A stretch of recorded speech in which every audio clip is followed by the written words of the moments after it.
Amen. Ok, nous pouvons nous asseoir s'il vous plaît.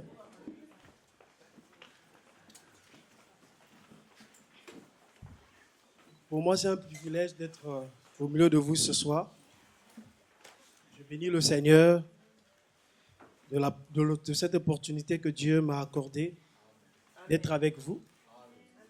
Et je suis vraiment dans la joie et je bénis le Seigneur. Amen. Nous allons partager la parole de Dieu ce soir, sûrement jeudi et au cours de la semaine. Nous parlerons d'un thème sur allume le feu. Amen. Nous parlerons allume le feu. Si Dieu permet que nous nous revenons jeudi, nous revenons au Seigneur dimanche, nous parlerons d'allumer le feu. Amen. Que le Seigneur nous bénisse. Nous allons prendre nos Bibles dans le livre de Actes des Apôtres, chapitre 28. À partir du premier verset jusqu'au verset 6. Nous lisons la parole du Seigneur. Une fois hors de danger, nous reconnûmes que l'île s'appelait Malte. Les barbares nous témoignèrent une bienveillance peu commune. Ils nous recueillirent autour d'un grand feu qu'ils avaient allumé parce que la pluie tombait et qu'il faisait très froid. Paul ayant ramassé un tas de broussailles, l'ayant mis au feu, une vipère en sortit par l'effet de la chaleur et s'attacha à sa main. Quand les barbares virent l'animal suspendu à sa main, ils se dirent les uns aux autres, assurément cet homme était un meurtrier, puisque la justice n'a pas voulu le laisser vivre. Après qu'il a été sauvé de la mer, Paul secoua l'animal dans le feu et ne ressentit aucun mal. Ces gens s'attendaient à le voir enfler ou tomber mort subitement. Mais après avoir longtemps attendu, voyant qu'il ne lui arrivait aucun mal, ils changèrent d'avis et dirent c'est un Dieu. Amen. Amen. Alléluia. Amen. Alléluia. Amen. Dis à celui qui est à tes côtés, allume le feu. Amen. Amen. Ici, nous voyons dans ce contexte, dans cette histoire, c'est l'apôtre Paul. Après avoir effectué son voyage, et ils ont rencontré beaucoup d'obstacles, et il va se retrouver sur une île qu'on appelle l'île de Malte. Et sur cette île, il va rencontrer un type de peuple, à l'époque, qu'on appelle les barbares. Ils ne connaissaient pas Dieu, ces personnes. Mais il faisait très froid, très très froid. Pourquoi? Parce qu'il avait plu. Il avait plu ce jour-là. Pendant cette période, il avait plu. Il avait grandement plu et il faisait très très très froid. Très froid. Et ils ont eu la pensée simplement d'allumer pas un petit feu, mais un grand feu. Ils ont allumé un grand feu. Lorsqu'ils ont allumé le grand feu, et la Bible dit, Paul va dans la forêt pour ramasser du bois, pour ramasser de la brouillard. Il ne savait pas, il a pris du bois, il a porté dans le feu et quelque chose s'est passé. Amen. Amen. Alors, ce soir, nous voulons vous parler pendant ces jours-ci d'allumer le feu. Parce que le temps que l'Église vit, le temps que nous vivons prophétiquement, c'est un temps où c'est vrai qu'il a plu. Nous avons vécu la pluie de Dieu. Commençons par le jour de la Pentecôte. Ce jour-là, il avait plu. Ce jour, nous avons reçu la pluie du Seigneur. La Bible déclare que les gens ont commencé à parler en d'autres langues. Il y a eu des feux qui sont descendus. Il y a eu la gloire de Dieu, la pluie qui est l'image de l'Esprit de Dieu, l'image de la bénédiction de Dieu, l'image de la gloire de Dieu. Amen. Alléluia. C'est-à-dire, quand il y a la gloire de Dieu, quelque part, il y a aussi le contraire de la gloire de Dieu qui s'est faite. La Bible dit qu'après la pluie, il se faisait très froid.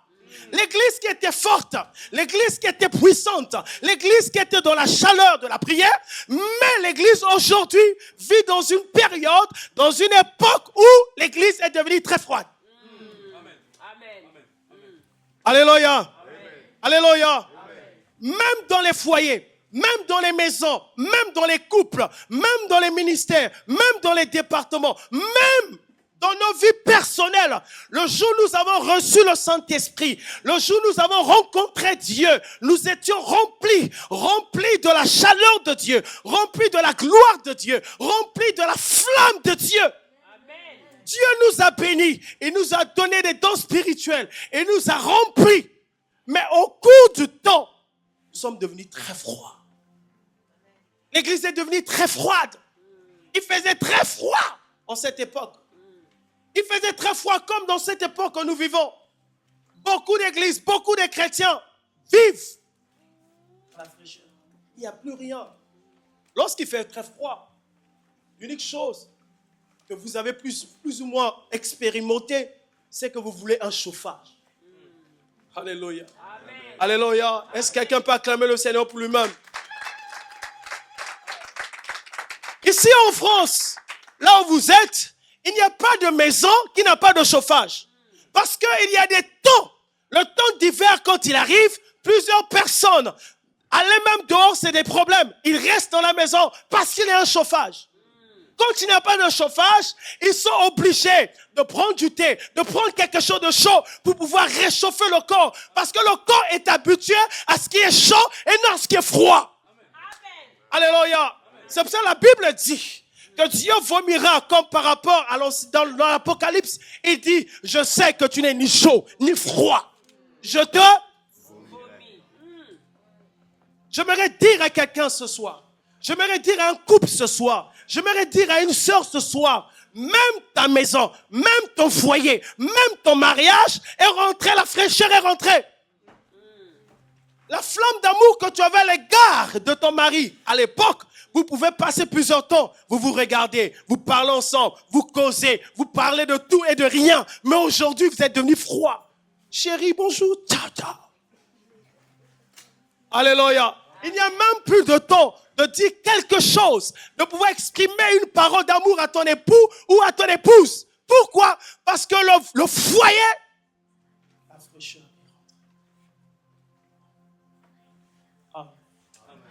Plusieurs couples sont ici. Vivez ces choses. Dieu t'a béni. Il a fait reposer la pluie. Tu as eu le mariage. 1 an de mariage. 2 ans de mariage. Après, c'est maintenant l'habitude. Il n'y a plus rien.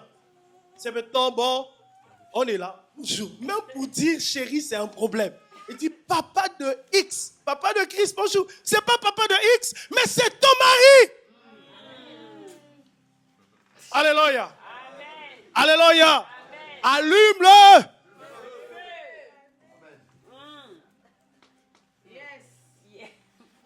Moment de Sephora. C'est pas moment de Sephora. C'est ta femme. C'est pas ta soeur, c'est ta femme. Dis-lui chérie, dis-lui une parole d'amour, dis-lui mon cœur, peu importe. Mais c'est ta femme. Exprime la flamme de l'amour à l'égard de ta femme. Amen. Alléluia. Si toi tu ne le dis pas, qui va lui dire? Alléluia. Allume le feu. Dieu nous bénisse. Amen. C'est pour ça que nous constatons aujourd'hui plusieurs foyers. Même leur rencontre intime, c'est maintenant des problèmes. Il n'y a rien qui se passe. Il n'y a plus rien. Rien. Rien du tout. Il n'y a rien qui se passe. Alléluia. Amen. Rien du tout qui se passe. On sort de la vie. On n'est pas heureux. On ne regrette pas pourquoi je me suis marié. Pourquoi? Parce que le feu est. Alléluia. Amen. Mais la Bible dit, Paul a fait quelque chose de particulier. Le feu était là allumé, mais il fallait maintenir la flamme parce que Paul a eu l'idée prophétique.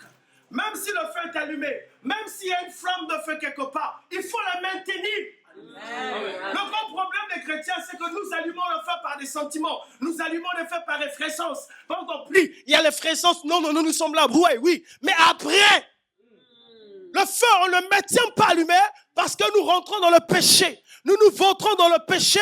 Nous nous vautrons dans l'impudicité. Nous nous vautrons dans des choses qui n'honorent pas Dieu. Amen. Après, le feu s'éteint. Or, l'image du tabernacle, l'image, comme la Bible dit, que le feu était continuellement allumé. La Bible dit que faute du bois, le feu s'éteint. Alors, la pensée prophétique de Paul, c'est qu'il a compris, en tant qu'homme de Dieu, en tant que disciple, je dois maintenir la flamme, le feu allumé. Il est allé quoi? Il est allé chercher du bois. Il est allé ramasser du bois. Il est allé dans la forêt pour chercher du bois. Il est temps pour maintenir la flamme de feu dans l'église, que vous allez aussi chercher du bois. Alléluia. Va chercher du bois. Va ramasser du bois. Parce que le bois est important. L'église de Serpes, écoutez-moi. Il est temps pour vous de sortir et de ramasser du bois. Amen. Allez-y ramasser du bois. Même si tu ne le veux pas. Mais indépendamment de ta volonté, tu as ramassé du bois. Amen. Là où tu es. Indépendamment de ta personne, tu as ramassé du bois. Indépendamment de ce que tu voulais, tu as ramassé du bois. Dans ton lieu de service, tu as eu des amis. Dans ton école, tu as eu des amis. Dans ton quartier, tu as eu des amis. Peu importe, mais tu t'es ramassé du bois. Des relations, parce que l'image du bois, c'est l'image de l'homme. Jésus a dit, si moi je suis le bois vert, alléluia. Il n'a pas dit qu'il est le bois sec.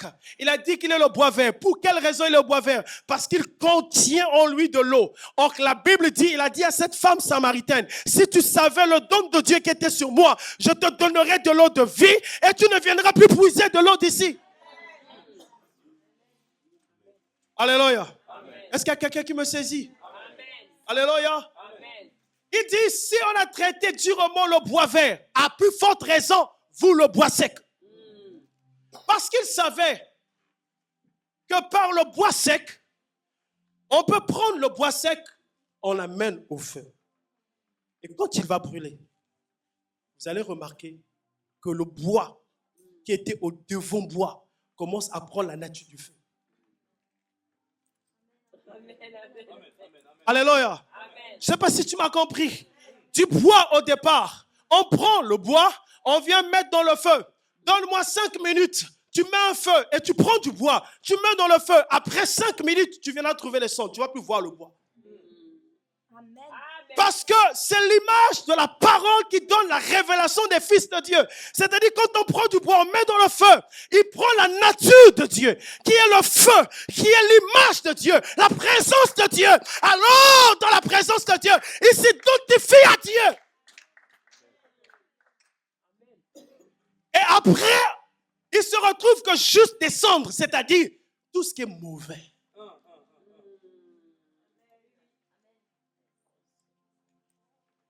Il est temps que nous allumons le feu. Il est temps que nous maintenons le feu allumé. Parce que l'Église a un problème. Parce que nous ne connaissons pas la nature des uns des autres. Le feu dans le temps. Quand si tu veux connaître la vraie nature d'une personne, il faut allumer le feu.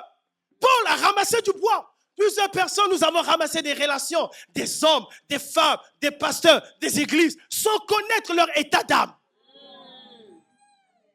Amen. Alléluia. Amen. Nous avons pris davantage des hommes qui sont autour de nous. Même ta fiancée que tu dis, bon, je vais épouser, allume d'abord le feu. Tu ne connais pas son état d'âme. Paul a ramassé du bois. Il s'est dit que c'est du bois. Il a évangélisé. Il a ramassé du bois. Mais prenons ces bois, amenons dans la présence de Dieu. Amen.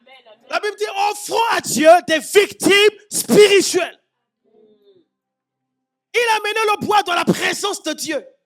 Alors lorsque nous amenons nos situations, nos bois dans la présence de Dieu, la Bible dit, les méchants ne résistent pas dans l'assemblée des saints. Alléluia. Amen. Amène ton mari dans la présence de Dieu. Amène tes enfants dans la présence de Dieu. Ton chef te dérange, amène-le dans la présence de Dieu. Même si les démons se lèvent, même si le diable se lève, même si les sorciers se lèvent, même si les charlatans se lèvent, amène-les dans la présence de Dieu. Parce que dans la présence de Dieu, quelque chose se passera. Quelque chose se manifestera. La Bible déclare, les méchants ne résistent pas dans l'assemblée des saints. Comment nous pouvons constater aujourd'hui dans l'église? On a des sorciers qui sont assis, des charlatans assis, alléluia, des francs-maçons assis. Et les chrétiens fuient les francs-maçons. Je n'ai rien à te dire. J'aimerais te dire que celui qui vit en toi est plus fort que celui qui est dans le monde. Alléluia. Alléluia. Qu'il soit franc-maçon, qu'il soit magicien, mais la présence de Dieu en toi, lorsqu'il te verra, il dira, waouh, celui-là est Dieu, celui-là est fils du royaume. C'est lui qui doit reculer et non toi.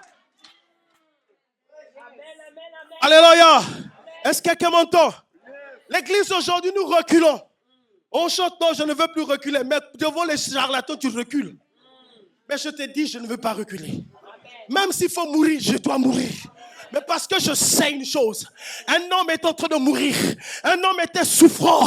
Un homme était emprisonné. Même dans la fournaise ardente. La Bible dit qu'on a pris 3 jeunes. On a fait une erreur. On les a jetés dans la fournaise ardente. Ils avaient oublié que la 4e personne, à l'image du feu, à l'image du feu, à la nature du feu, ils ont oublié que notre Dieu... Alléluia. Alléluia. Ils ont oublié. Ils ont pris. Ils ont jeté dans le feu. Mais ils n'ont pas compris que Meshach, Sadak, Abednego, ils avaient le feu de Dieu en eux. Et dans le feu, ils avaient compris que c'est la nature de leur vie. C'est la nature de leur corps. Alors, la 4e personne s'est manifestée. Et Nebuchadnezzar s'est dit, nous n'avons pas jeté 3 personnes, mais je vois une 4e personne. Mais dans le feu, même dans le feu, il y a une 4e personne. Alléluia. Allume le feu. Allumons le feu dans l'église. Allume le feu dans ton foyer. Tu sauras l'état. La Bible déclare. Paul a pris du bois, a mis dans le feu. Pendant qu'il mettait dans le feu, ce n'était pas qu'un feu éteint, mais c'était un grand feu. La Bible dit que sous l'effet de la chaleur, il est temps de faire la chaleur en France. Il est temps d'élever la chaleur de Dieu en France. Il est temps, bien-aimé dans la foi, dans le monde entier, de faire lever la chaleur de la prière. Il est temps, sous l'effet de la chaleur, le serpent est sorti. Sous l'effet de la présence de Dieu, la nature qui se cache dans tes amis, dans tes païens, dans ton mari, dans ta belle famille, dans l'attention de ton chef, qui veut te faire tomber, qui veut te chasser. Je te dis, ma sœur, dans la prière, je t'annonce, ma sœur, Dieu te révélera sa nature.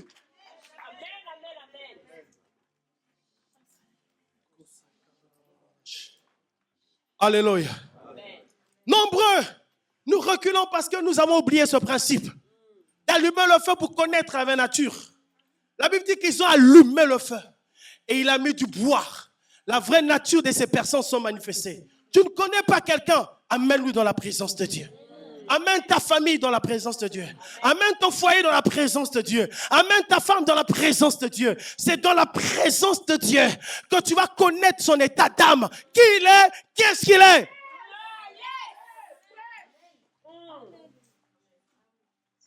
Alléluia. Tu remarqueras que ces personnes n'aiment pas la présence de Dieu. Même dans l'église, il y a des infiltrés.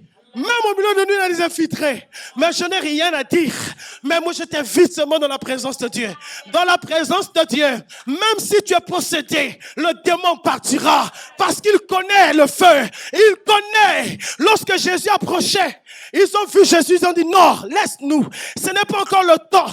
Le temps, ce n'est pas laisse-nous rentrer dans les pourceaux. Parce qu'ils connaissent le feu. Ils connaissent la personne de Yoshua.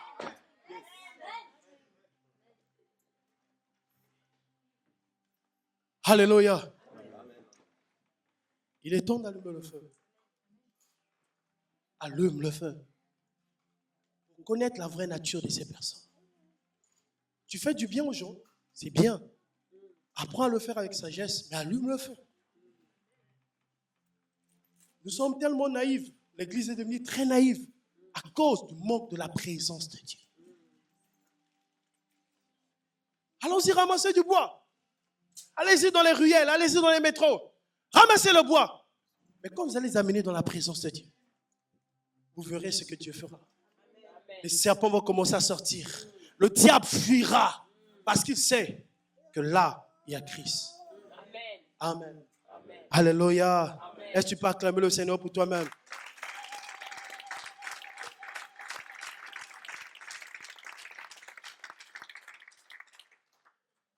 Dans ton foyer, allume le feu. Pourquoi nous devons allumer le feu? Pour quelle raison il faut que nous allumons le feu? Parce que le diable rôde autour de nous comme un lion rugissant, cherchant qui dévorer. Le diable n'est pas ton ami. Le diable n'est pas ton copain. Le diable n'est pas ton cousin. Allume le feu, ma soeur. Il ne t'aime pas. Mais le fait que tu vas éteindre le feu, tu ne feras plus la gloire de Dieu. Pourquoi nous devons allumer le feu? Parce que la Bible déclare que nous sommes dans les derniers temps. Nombreux abandonneront la foi, s'attacheraient à des doctrines séducteurs. Il y aura des hommes qui vont porter, qui vont se dire c'est des hommes impies, mais ils réunissent ce qui fait la force. Allume le feu. Pourquoi nous devons allumer le feu? Parce que sans le feu, nous sommes rien. Sans le feu, nous ne pouvons pas faire consumer tout ce qui est de mauvais dans nos vies. La Bible dit l'or, avant qu'elle puisse briller, elle doit passer par le feu. C'est le feu qui nettoie nos vies. C'est le feu qui nous donne une forme. C'est le feu qui nettoie, qui permet que tu deviennes la personne que Dieu veut. Ce que Dieu attend de toi. Par le feu. Alléluia. Alléluia. Mais il y a quelque chose d'intéressant. Paul. Nous sommes dans l'histoire de Paul. Le serpent est sorti, la vraie nature de la personne. Sûrement, certaines personnes connaissent leurs ennemis, connaissent ce qu'ils sont en train de vivre.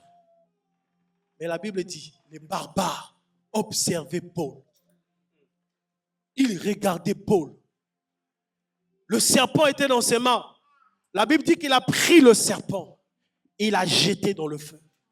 Il a proclamé la gloire de Dieu. Il a pris le serpent, il l'a jeté dans le feu. Et les barbares regardaient Paul. Il y a des hommes et des femmes. Il y a des personnes qui sont contre toi, contre l'église, contre ton foyer, contre tes affaires, contre ce que toi tu fais, ce que Dieu a projeté faire dans ta vie. Depuis qu'ils ont commencé à prier pour que tu tombes, pour que tu fermes, pour que tu arrêtes, pour que tu t'astagènes, pour que tu n'avances pas.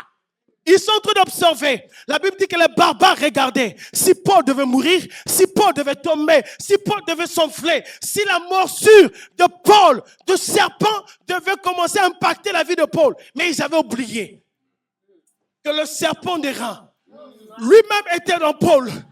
Et donc, aucune venin ne pouvait entremettre la vie de Paul. Ils ont oublié que celui qui vivait en Paul est plus fort que celui qui est dans le monde. Ils attendaient de voir Paul tomber. Il y a des hommes qui attendent que tu tombes. Il y a des hommes qui attendent que tu n'avances pas. Il y a des hommes et des femmes qui attendent que votre foyer puisse se briser. Il y a des hommes et des femmes qui attendent que tu reviennes derrière. Que tu repartes dans le monde. Il y a des hommes et des femmes qui attendent que même cette église ferme les portes. Alléluia. J'aimerais te dire, ils vont attendre. Ils vont attendre. Même s'ils ont mis des blocages, même s'ils ont mis un tombeau, même s'ils ont mis une grosse pierre, même s'ils ont mis tout ce qu'ils voulaient faire, mais ils ont oublié. Ils ont oublié. Ils ont oublié. Paul était là. Paul n'était pas mort. Parce que la Bible déclare, lorsque Christ est mort, on l'a enterré. On a mis une grosse pierre. Mais les gens pensaient qu'il devait rester là. Mais le premier jour, la terre l'a retenu. Le deuxième jour, la terre l'a retenu. Mais le troisième jour, le blocage lui-même a été bloqué quelque part pour faire manifester la gloire de Dieu. Jésus est ressuscité. Et Christ qui vit en toi pour te donner l'image de Dieu. Les gens qui attendent du mal de toi vont changer d'avis. Alléluia. Ils attendaient voir que ça ne va pas réussir. On va voir, tu vas à l'église, on va voir là où tu vas travailler. On va voir quand tu vas te marier. Tu es maintenant à l'âge avancé. Comme Anne, les gens attendaient, oh, ça ne pourra pas passer. Comme Sarah, l'âge avancé. Mais ils vont changer ta vie. Parce que celui qui a créé toutes choses, il n'est pas seulement ton ami, il est ton père. Pas seulement ton père, il est ton Dieu. Pas seulement ton Dieu, il est le narcisse de Saron, l'étoile brillante du matin. Il règne d'âge en âge. Il est avec toi. Il vit en toi. Il marche en toi pour que tu vives la gloire de Dieu.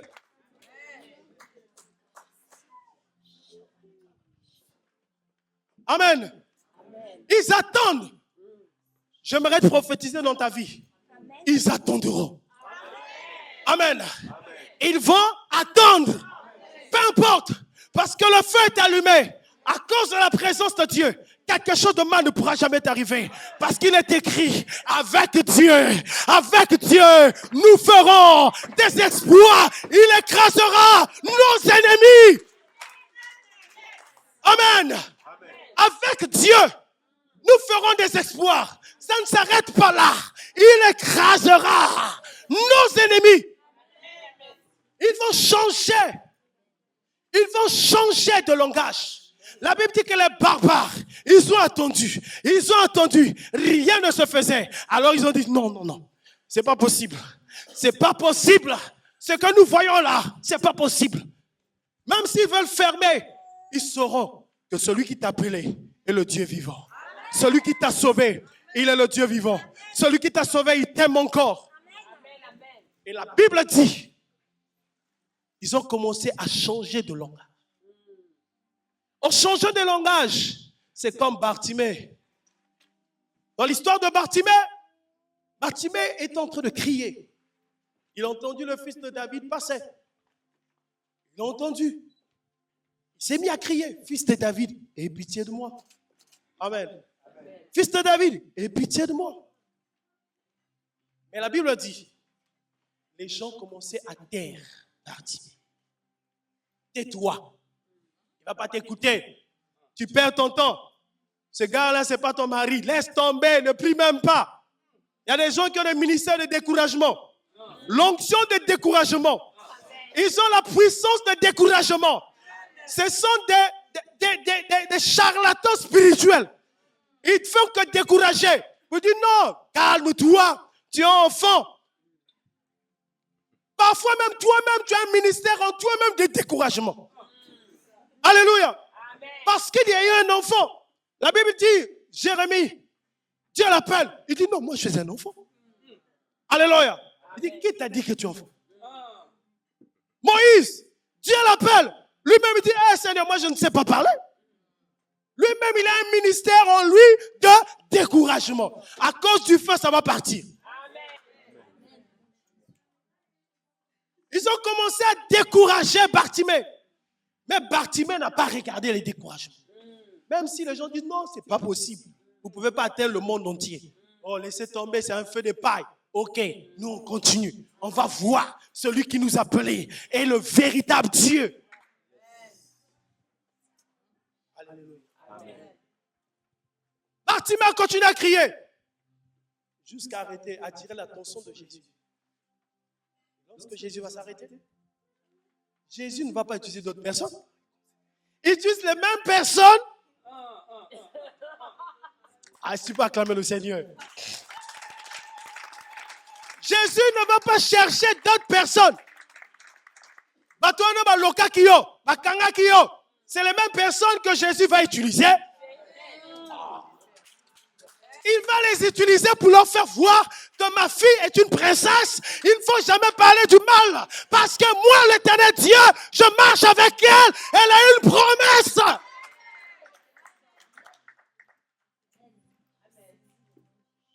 Amen. Tu as une promesse avec Dieu.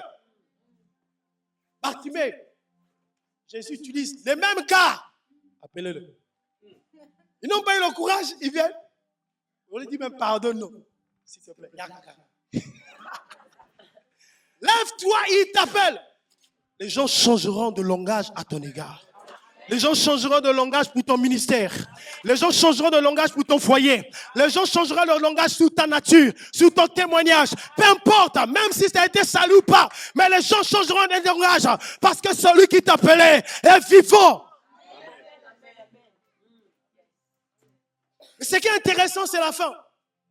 Ils ont commencé à changer de langage et ils vont donner un nom à Paul.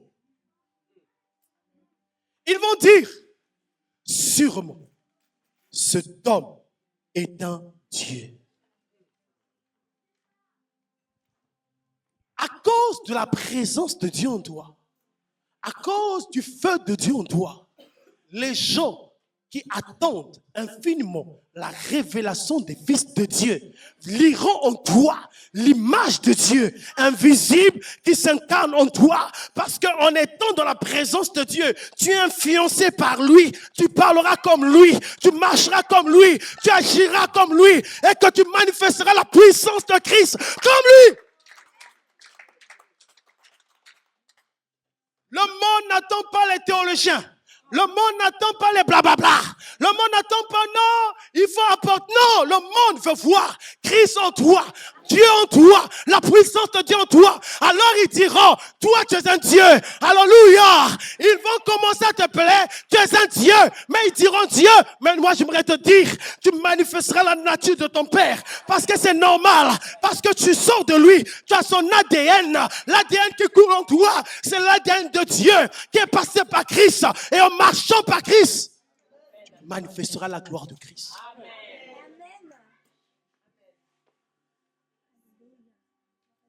Tu ne peux pas manifester la gloire de Christ si tu n'es pas dans la présence de Christ. Alléluia. Alléluia. Ils ont changé de langage. Il est temps que Dieu manifeste sa puissance au bout de Dieu. La raison pour laquelle le but de cet enseignement pour aujourd'hui, l'introduction, c'est de te dire, faire monter la flamme. Commence à allumer le feu. Comment allumer le feu? C'est dans la prière. Amen. Comment allumer le feu? C'est dans la sanctification. Amen. La Bible dit, sans la sanctification, nul ne peut voir Dieu. Comment allumer la flamme de Dieu? C'est ce que moi j'appelle le ministère de la chambre, l'intimité. Jésus a dit quelque chose d'extraordinaire. Quand tu veux prier, il n'a pas dit va au salon. Il n'a pas dit va à la cuisine. Il n'a pas dit va aux toilettes. Non! Il a dit entre dans ta chambre. Le mystère de la chambre. Tout le monde ne rentre pas dans la chambre des XY. Il y a des hommes et des femmes. S'il te faut rentrer dans sa chambre, ça veut dire que c'est tellement. Même quand tu es marié, même tes petits soeurs, pourquoi tu ne fais pas rentrer dans ta chambre? Parce que c'est un lieu d'intimité. Alors, Christ veut avoir des moments d'intimité personnelle avec toi. Amen. Mais qu'est-ce qui se passe lorsqu'on se réveille, nous, tous? Première des choses, téléphone. Téléphone. Téléphone. Téléphone. Tu sais, on passe du temps au téléphone. Après téléphone, WhatsApp. Après WhatsApp, Facebook. Twitter. Alléluia. Après ça, match de football.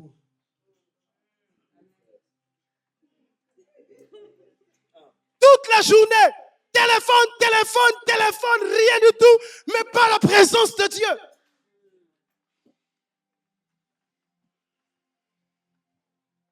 Amen.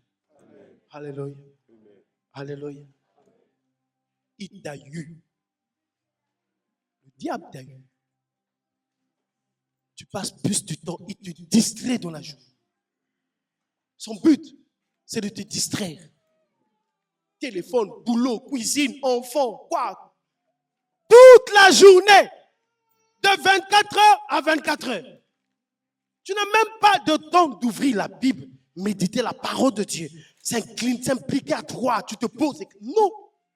téléphone, course, voiture, le boulot. Il a créé l'environnement sous lequel tu ne peux plus voir Dieu.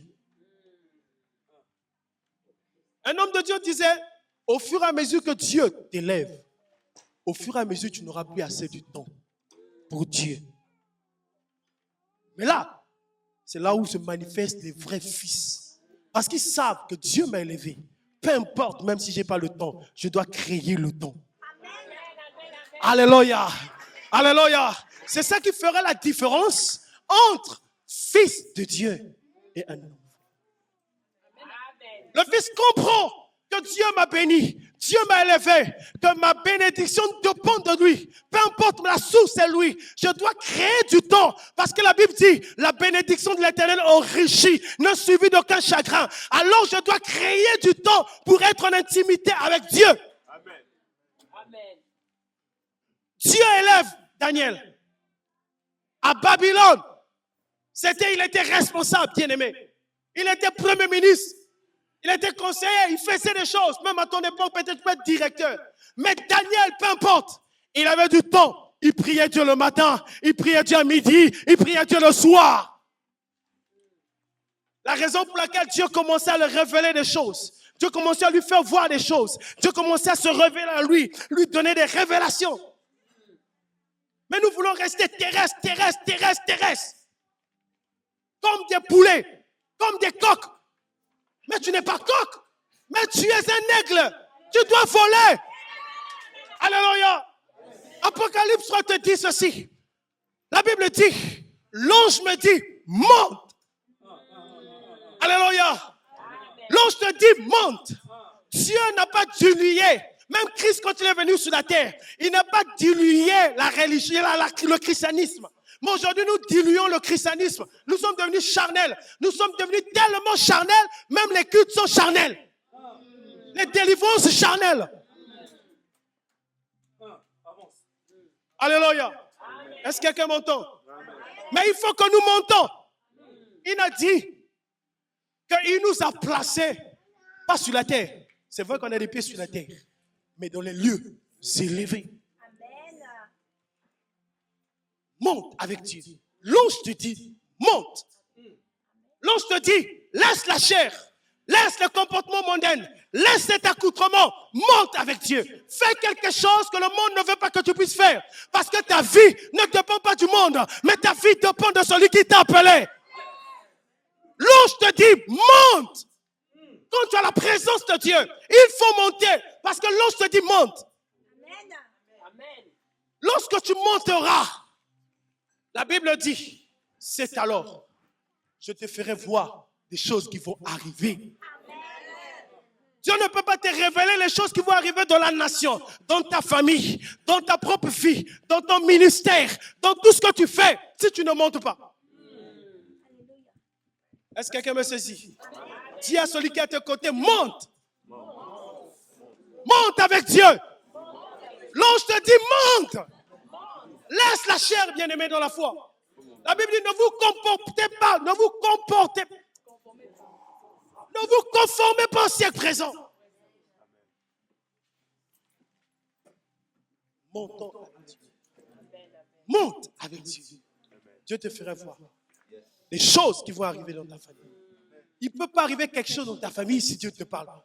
Mais s'il arrive des choses dans ta famille, Dieu ne t'a pas dit, ça veut dire que tu n'es pas Moïse dans ta famille. Ça veut dire que tu dors. Si toi, tu es un homme de Dieu, un chrétien disciple de Christ, Dieu ne peut rien faire sans te parler. La Bible dit qu'il a dit, cacherai-je quelque chose à Abraham? Donc, comment surpris? Oh, Kunaba, Motokufi. Alléluia. Oh, quelqu'un est mort dans telle personne, dans telle famille. Oh, ça ne marche plus. On est surpris. Et après, on rentre dans le jeu. Non, frère, tu es distrait. Là, non, le comité de le feu. Non. Tu commences maintenant à envoyer le feu pour dire non, je prie, je fais des jeûnes de 4 semaines parce que quelqu'un est mort. On envoie l'esprit du village, quitte. Monte avec Dieu.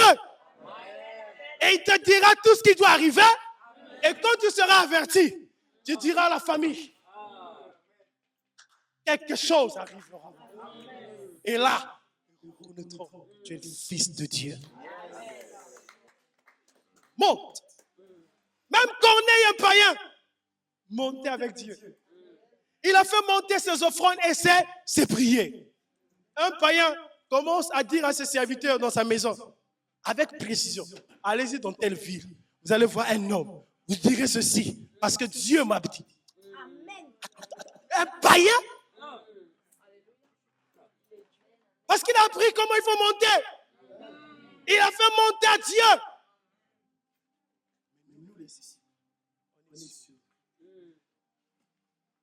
Allume le feu. Allume le feu. Et monte avec Dieu. Alléluia. Est-ce que quelqu'un me saisit? Si tu me saisis, acclame le Seigneur.